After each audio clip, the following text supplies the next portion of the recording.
In the summer of 1972, hundreds of thousands of building workers in Britain took part in a nationwide strike demanding better pay, a shorter working week, and an end to precarious working conditions. When it ended, the workers had won massive pay increases, but the government and bosses wanted revenge, resulting in a huge miscarriage of justice and legal fight which lasted nearly 5 decades. This is working class history.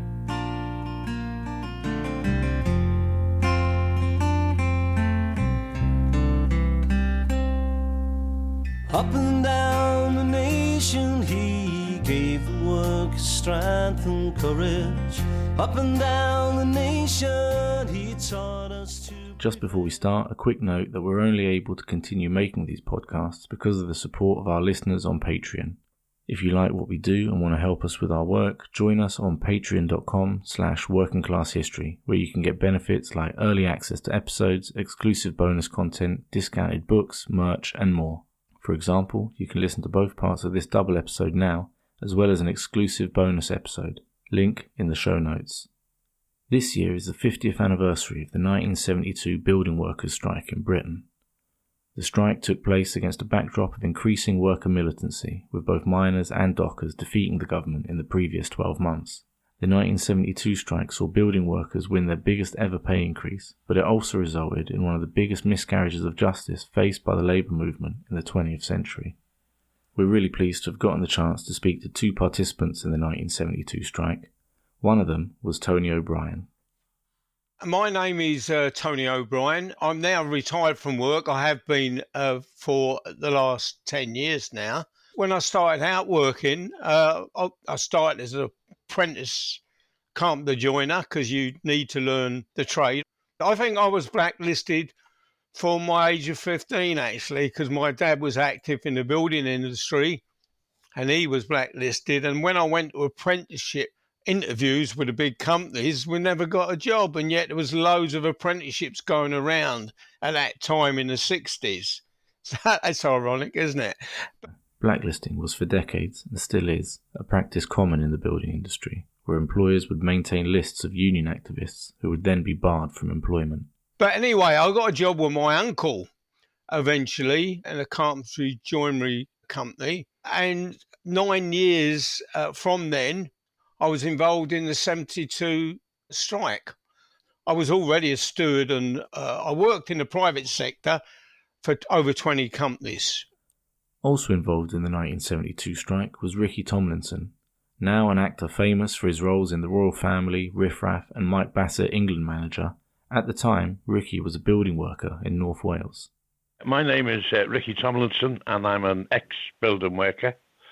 I served my time as a plasterer, done a 6 years apprenticeship in them days, took me to City and Guilds and all that, and then obviously just carried on within the building industry. Moved to North Wales when jobs were really scarce, and then managed to get a job on the Wrexham bypass, which was a huge contract for McAlpines, who were building the Wrexham bypass. Probably a couple of 100 men working on the site, but obviously there was no plastering jobs going on it, so I ended up sort of working for the safety gang, i.e. going around putting barriers up and making sure things were safe, and scaffolding was safe and stuff like that. And then that was in 1972, and that was about the time of the building strike, and the rest, they say, is history. Conditions on the building sites in them days were horrendous. That's the only way to describe it. The killing fields was the name that the building trade had in them days, because someone died every day. And tens of thousands a year were badly injured or maimed, whether it was either falling off roofs, scaffolds collapsing, being down trenches with not the correct shoring up, and they were buried alive, stuff like that. So yeah, the death rate in the building industry was absolutely horrendous, and that was one of the things that we went on strike for. The construction industry was second only to coal mining in terms of injuries and fatalities. According to official statistics, in the year before the strike there were 201 fatal accidents on building sites and over 70,000 reported injuries, which led to a spell of incapacity. This is also likely a gross undercount, as the large number of workers employed casually on the lump, which we'll talk more about later, meant that many accidents simply weren't recorded. Not to mention that these numbers don't take into account deaths because of work but not at it, like from mesothelioma due to asbestos. Other working conditions were terrible as well. I know there was photographs taken on our site of the toilet. There was 200 men on that site. There was one toilet for the workers. One toilet. So you can imagine the state of that, after a day or so. And obviously no one to clean it and all like that. And yet the management, the clerk of the works and people like that, they had a huge cabin with hot and cold running water, cooking facilities, proper toilets, flush toilets, somewhere to wash their hands. So even amongst the building game, there was like us and them. They had all the facilities, and we had nothing, absolutely nothing. If you wanted to go to the toilet, you get a cement bag and go off in. If there was any trees or bushes and do that, if not, you'd have to go home and lose your day's pay. Or if you were working anywhere where there was a pub in a nearby village, you have to go to the village and ask the guy in the local pub if he minded if you used the toilet. I remember, and there was two brothers working down a ditch, two Irish lads, and one of them accidentally they were shoveling out the ditch, and one actually accidentally hit his brother in the forehead with his shovel and split his head open. Obviously, it was pouring bloody blood, and I said, "Quick, get out! Get out and get in the Land Rover with me. I'll run you to the hospital." He went, "Oh, no." They were terrified of losing their job, terrified. It was just a normal building site. That's the way the building sites were in them days. They were the killing fields. And if you actually got killed while you were working on the site, and the boss got taken to court, the most he could be fined was £100. And that was one of the slogans. A building worker's life is only worth £100. That was the thing. That's why they didn't bother. The nature of construction jobs also made it different from other industries, which added complications to workplace organising. Construction work and the industry itself is totally different from most other. There is some parallels, but the job starts and the job finishes. So you're likely to be either transferred or sacked once that happens at the end of that period. And bearing in mind, you've got a lot of smaller jobs as well, not just big jobs. And therefore you could be working on one job for a week and after that you're not needed. So it's very insecure work. A factory is a factory. It's usually there until it goes bust, right? It could be a lifetime in some factories. That's not the case in the construction industry. Unless you're a chosen person who does not kick up any trouble, do everything for the employer without any whimper whatsoever, and lick the boots of the former most probably, you might go to the next job.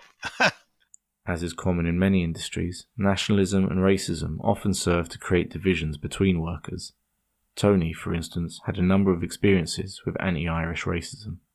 I come from an Irish background, and a lot of the Irish were very discriminated. The racism against the Irish was incredible, really. And you might heard of the sign, "No blacks, no Irish," and something else, I think. My dad and his brother, who came over, actually couldn't get any accommodation and was forced to sleep in it's a bit of a derogatory term, so I'm warning you beforehand, right? I'm saying it for a matter of fact, called a doss house. A doss house is the British term for a flop house. Basically, very cheap, temporary accommodation for the poor, often migrant workers and homeless people. Well, like all of the industries, and over the years, and at that time of 72 and before 72, racism was there, and it is today, as we know. It's ongoing, isn't it, racism? It exists as part of the fabric of our society. And yes, they did try to cause divisions, in particular in 72. I mean, 72 was Bloody Sunday, wasn't it? In January 1972, British soldiers in Northern Ireland opened fire on unarmed civil rights protesters, killing 14 people. They then falsely claimed that they had been attacked with guns and bombs, which the British state only eventually admitted was a lie in 2010. You had virtually a blackout on the media, or a distortion in the media, what was going on. And I can remember when I worked on the Trollope Coal site in Russell Square. Yeah, Russell Square. This is before the strike. There was huge detriments coming out against, swearing against the Irish. And there was Irish workers in that canteen when that was going on, right, on that job. And I thought, hold on. And I tried to explain to them, there's me with a Cockney accent, because I wasn't born in Ireland, I was born in London. That's what I am from. And I intervened. I said, hold on, I said, you've got to understand the divisions. I said, I don't agree with any bombings or anything like that at all, totally opposed to it, right? But you've got to understand what is causing that, I was nearly attacked. And I didn't get into an argument on it. I just tried to patiently explain. I wouldn't have it. Oh, you bastard, this, that, and the other. So, yeah, there was a huge... And there was other Irish workers sitting nearby, and they didn't speak out. And you know what? The reason why they didn't speak out, there would have been a fucking huge punch-up in that canteen. You know what I mean? That's what would have happened. However, involvement in struggle before and during the 1972 strike helped many building workers overcome their prejudices. The Irish, because of what happened to them, their history, were sort of natural rebellious, really. And they became, in the London area and other parts of the country, they became quite leaders in the strike. A lot of the Irish, it wasn't just the Irish, it was others as well. But proportionally, I think they were the majority in terms of the percentage involved in the leadership of the strike. And what happened during the 72 strike, because of this prejudice, because, some building sites were raided at the time, because there was raids going on against what they considered as Republicans, And so there was this rebelliousness by ordinary Irish building with nothing to do with those issues, right? So we're not having this. We're not having this. You talk about the union, they see it as a rebellion against the employer. So they said, oh, well, we're going to have a rebellion against the employer. You did have other nationalities did stand up, become stewards. That happened. But most of it, a lot, for example, Indian workers would be employed by companies that were owned by an Indian family. There's a lot of family connections with Indian workers. That's from my experience, I'm talking now, right? And a lot of them were carpenter joiners for some reason. They use saws differently, because I'm a carpenter joiner by background. And differently, they came up instead of down. I remember that. That was funny. But anyway, beautiful work they carried out. They were experts in what they did. With a lot of Irish workers, there's a lot of carpenter joiners amongst Irish workers, but there was a lot of them in the heavy work, which were contractors and Irish companies. I mean, you've heard of the Murphys, McAlpines, they're famous, and they've got all Irish backgrounds, especially the Murphys. A lot of what you call grounds work, a lot of concreting work, heavy concreting work. And a lot of Irish did come from the rural areas where they were doing heavy work as well. And when they came over to England, they were, we'll do this as well, heavy work. I found a lot of the West Indian workers did plastering, and they were all mainly contracting companies. The main contractor never employed them directly, I felt. And also with the painting was normally subcontracted as well. The main trades that were employed directly by the companies were the carpenters and the bricklayers at that time. So, they did try to stir up divisions, but the strike actually generated the unity. Whatever your background, they united behind that. All their mindset was, but you're my brother because you're with me on the strike. Never mind about what colour you are or nationality you are. Actually, good struggle, not just protests on their own, actually does generate real solidarity and unity amongst the nationalities. It really does. Another major problem for building worker activists was a thing called the lump. This was where, instead of employing workers directly who would then be entitled to things like redundancy and overtime pay, construction bosses would give work to smaller subcontractors and pay them a lump sum of money. These subcontractors would sometimes be small companies or even individual workers. The lump also undermined health and safety. Because lumpers, as they were known, were employed on a labour-only basis, health and safety was always someone else's job, and any time and money spent on it would eat into the lump sum that they'd been paid. As Tony explains, there are also other issues with the lump. The lump means you get a lump sum of money, and you in the worst case scenario, it's where you might have, let's put it this way, individual cases who don't register themselves as unemployed, which will mean they're getting a lump sum without any tax and so on. Yeah, but then it's self-defeating because if they don't pay the taxes and insurance, that means they don't get any later on in life when they need it. They won't be getting no pension, state pension. And they could be declined other things as well. And they encouraged that. The lump encouraged that. They were subject then to all the whims and what the employers wanted for them, because there was no security whatsoever on the lump. Despite various attempts, even now today, hasn't stopped. But today the lump is more self-refined. It's even worse, really, in some ways, in the sense that it's through employment agencies, huge employment agency industry. They take a huge percentage out of your money, and they don't pay holiday pay. They don't pay, in many cases, sick pay, and all the other type of things. Over 50% of building workers in the industry today are employed by these employment agencies.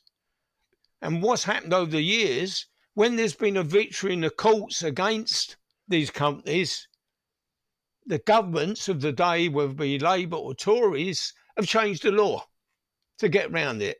That's the history of it. That's exactly.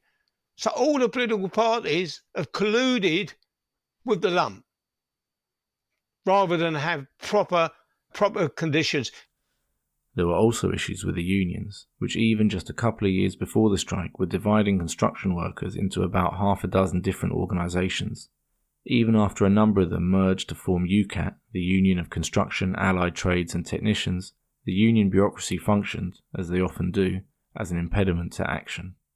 I became the union convener, or what they used to call the federation steward, because there was a lot of different craft unions that amalgamated and I was in the ASW, Amalgamated Society of Woodworkers, and in 71 they amalgamated because they were forced to. They were going broke. All the unions were going broke because the membership was declining, because workers wouldn't join the union knowing that nothing was being done for them. They was getting no pay rises, conditions and sites that was terrible. People join the union because they think that the union is going to do something for them. So the lesson there is to make the union vibrant and active, and then workers will join. So I was a federation steward and a job in East London, behind the Mile End tube station, with over 200 workers. In May 1972, rank and file building workers eventually decided that enough was enough and voted to take strike action the following month. The strike was forced on by rank and file building workers on the leadership. The leadership of unions don't decide anything on their own back, which involves a lot of effort. Always started from below. So workers got together in Manchester and formed the Building Workers Charter, and from then they had a second meeting after they forced the leadership to go for a strike, and they had over 800 building workers, stewards and so on attend to prepare for the strike. The leadership decided it should be a selective strike on prestigious jobs, expensive jobs, hotel jobs and that type of thing. That was in May, and then a month for that there was no response. The employers weren't talking. So we decided, and I decided as well in East London on my job, that we needed a meeting. We called on the London region, and it was similar in other big cities, called on the leaderships in their regions to discuss the strike. And the call went out from those meetings for an all-out strike. We already stopped the week before the London meeting, and I brought my stewards along. And we just stopped work. It wasn't agreed. The all-out strike was not agreed by the leadership. It was just set by the rank and file. That's what happened. We just stopped work and we just started to fly and picket, and we forced the leadership to declare an all-out strike. It's important noting as well is that local authorities had large building direct labour departments. That is where they employed building workers to do their work, and they built new build, and they did repairs and maintenance. And a number of them actually came out and strike. They didn't have to. It wasn't their pay claim. They had a separate pay negotiating body.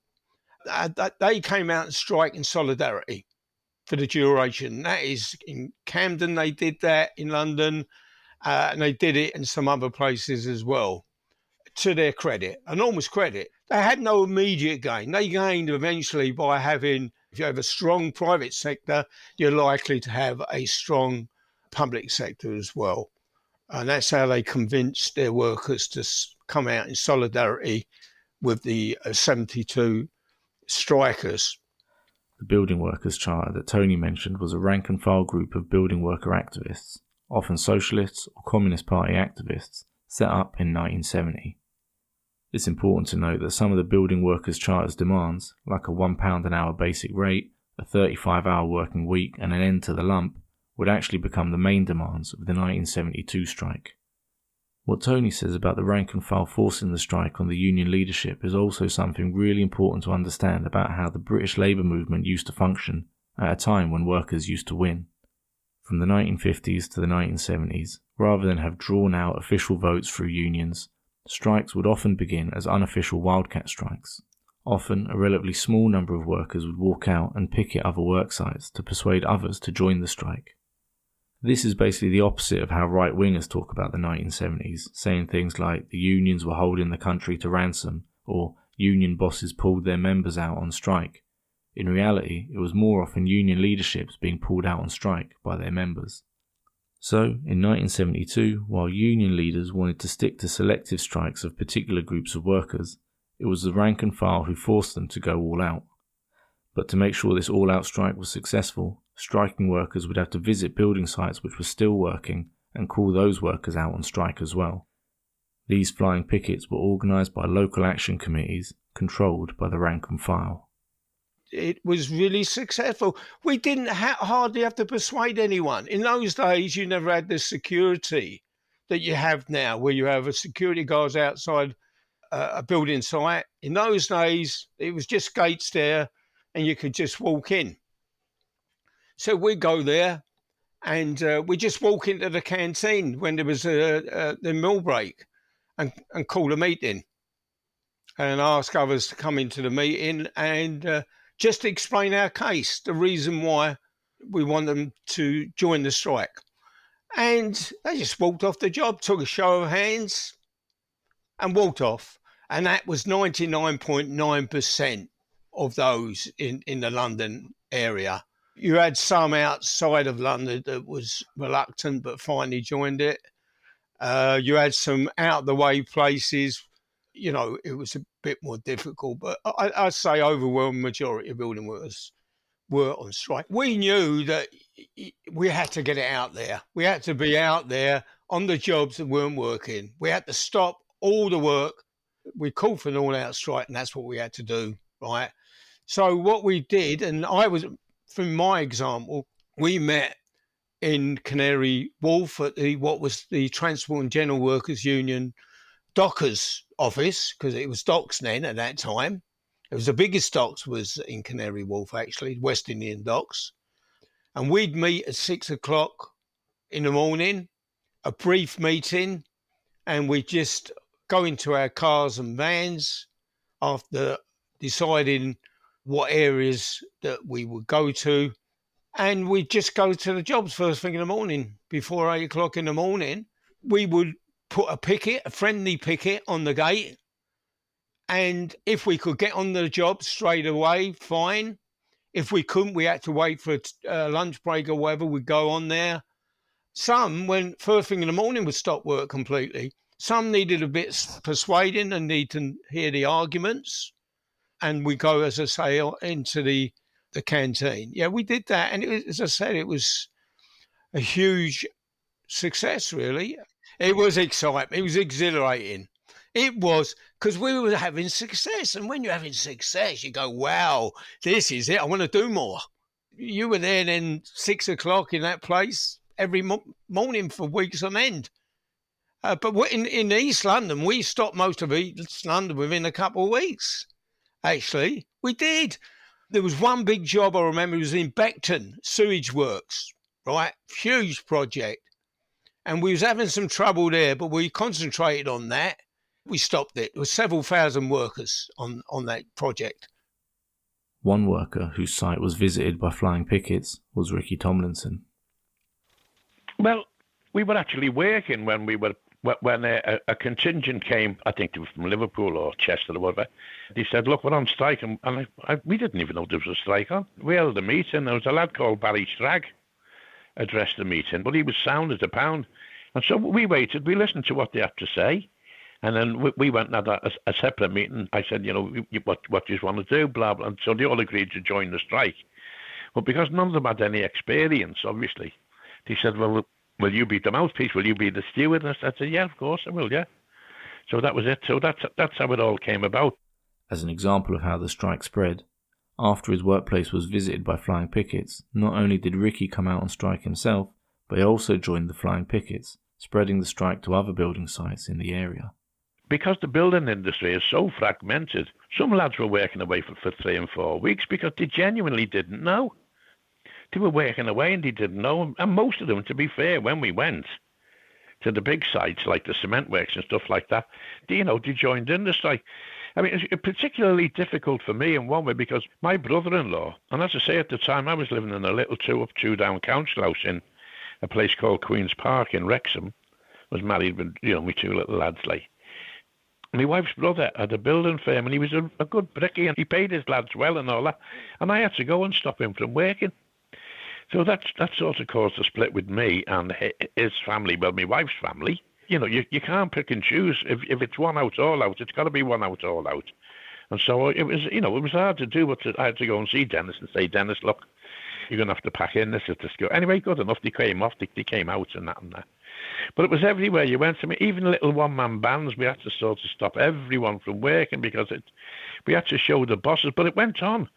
And we went round and we were telling the lads, come on, lads, off your pop. You know very well there's a strike going on and blah, blah, blah. Most of them were lumpers, to be fair. They weren't really interested in health and safety and stuff like that. They were working on the lump, which is a bloody disaster. That's. But anyway, but you'd say to them, look, and they'd say, well, hang on, we're getting this pay. And I'd say, well, look, what about your health and safety? Look at him carrying the odds. He's carrying the hod up the bloody ladder. There's nothing there. If he falls, what happens to him? What happens to him if he falls and he can't work for 6 months? Hod carriers are workers who carry bricks and other heavy construction materials around building sites. And eventually you'd get them all together in the middle of the site. And there'd obviously be like brickbats thrown at you, not physical brickbats, but well, what about this and what about that? You just carry on.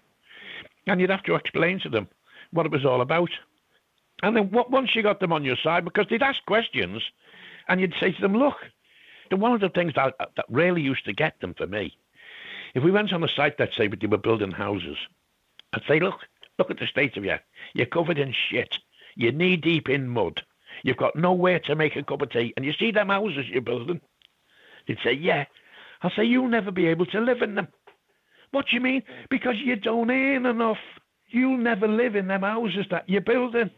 Don't you understand? If you were getting a proper rate of pay, you could get a mortgage, you could have a home like that, you could build it up. It'd be for your children, something to leave them. And then you'd see the light bulb go on. You say, bloody hell, he's nice here, we're working here. These houses cost hundreds of thousands of pounds and we're on buttons. And as I say, we were out for 30 quid a week. That's what we were asking for. £30 a week. In the aftermath of the strike, a lot was made of picket line violence, and it was for this supposed violence from striking workers that Ricky and others were sent to prison. However, while there was sometimes violence on the picket lines, that violence almost always came from scabs, that is, workers who were breaking the strike, and management, such as one event in Shrewsbury when the son of a contractor confronted pickets with a shotgun. I was there on the day. I wasn't with that particular party, But what happened is they went on a thing that someone come out the site office with a shotgun, which he'd loaded with some sort of corn or something, you know. Would have bloody hurt you, like, it wouldn't have killed you, but it would have hurt you. The lads took the gun off him and took it to the police station and reported it. And the police were going to do them for stealing his gun. That's how biased they were. The police were going to do the lads for taking the gun off him, and they accused him of stealing his gun. It was funny, you know. When I was in jail, I just forget which jail it was because I got moved 14 times, different places. A fella said to me once, he didn't know who it was. We were sitting there talking in the nick. And he said, oh, that mate of mine, he said, he's just been talking to me about the building site. I said, go away, yeah. He said, there's this fella called Tomlinson. I said, go away, what was he up to? He said he tipped a barrel load of bricks over my mate who was down the trench and broke his back. I said, go away. He said, oh, why, yeah. I said, who told you that? He said, me mate. He said, now does he know it was this Tomlinson fella? He said, but he told me. I said, well, do us a favour. He said, you know, when you see him, tell him you're talking to Tomlinson, the fella shit himself. He said, what? I said, I'm Tomlinson. I said, and that's a load of nonsense, lad. We didn't hurt anybody. We didn't hurt anybody. We didn't tipping out a load of bricks over someone. I said, you crackers. I said, I was working with the safety bloody gang on the Wrexham bypass. We'll talk more about the false accusations of violence against striking building workers in part 2, but it's important to note that the understanding that there was actually little evidence of picket line violence went all the way to the top of government, with Attorney General Peter Rawlinson writing to Home Secretary Robert Carr in January 1973 that, quote, there was no evidence against any particular person of violence or damage to property, end quote. Meanwhile, Tony had his own experience of violence from scabs during the strike. On a picket line where a job had been stopped, but then we found some people got onto the job to continue to work from the back, climbed over some fencing. And when we see him, we shout, you know, this job is closed. And we had some brick thrown down on top of us by what were scabs, really, because the job was stopped. They voted for a stoppage. They came out and some small contractor got his workers in through the back. Jesus Christ, that was incredible. We had to dodge out the way. Where the gates were, it was wire. And, you know, they could see us. And they threw bricks at us. That was scary. That was scary. So there was violence. All this thing about shoes being, but there was violence. But it was violence from those who were fighting against the strike, against us. That's where it came from. We took it up all right. We had some young fellas that wouldn't stand for it. Let's put it, they jumped over into the job and they chased them off the job. I say no more than that. They weren't having brick thrown on top and they were healthy, young, strong workers. I'm telling you. I won't say no more than that, but they weren't on that job. They were forced off the job.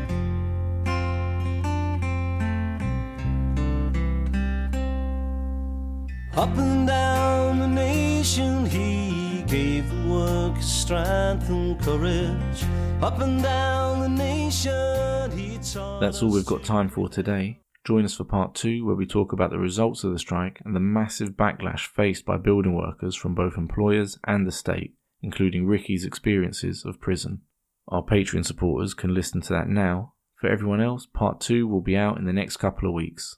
It's only support from you, our listeners, which allows us to keep making these podcasts. So if you appreciate our work, please do think about joining us on patreon.com/workingclasshistory. Link in the show notes. In return for your support, you get early access to content, as well as exclusive bonus content, discounted merch, and much more. If you can't spare the cash, absolutely no problem. Please just tell your friends and family about this podcast. And if you've got a Spotify account, Spotify now lets you review podcasts, so we'd really appreciate if you could take a second to give us a 5-star review there as well. If you want to learn more about the 1972 building workers' strike and the Shrewsbury trials that came after, we recommend you pick up a copy of The Key to My Cell by Des Warren, a builders' union activist who was imprisoned alongside Ricky. Link to grab it from an independent bookshop in the show notes. You can also find some of Tony's works about struggles in the construction industry, And, as always, we've got sources, links to more info, transcripts, further reading and more on the webpage for this episode, all in the show notes. Thanks again to our Patreon supporters for making this podcast possible, and a special thanks to Stone Lawson. We'd also like to thank Dave Smith from the Blacklist Support Group for helping us to get in touch with our guests for this podcast. Music used in these episodes is My Name is Desi Warren by Alan Parry. Links to stream and buy it in the show notes. This episode was edited by Louise Barry. Anyway, hope you enjoyed the episode and thanks for listening.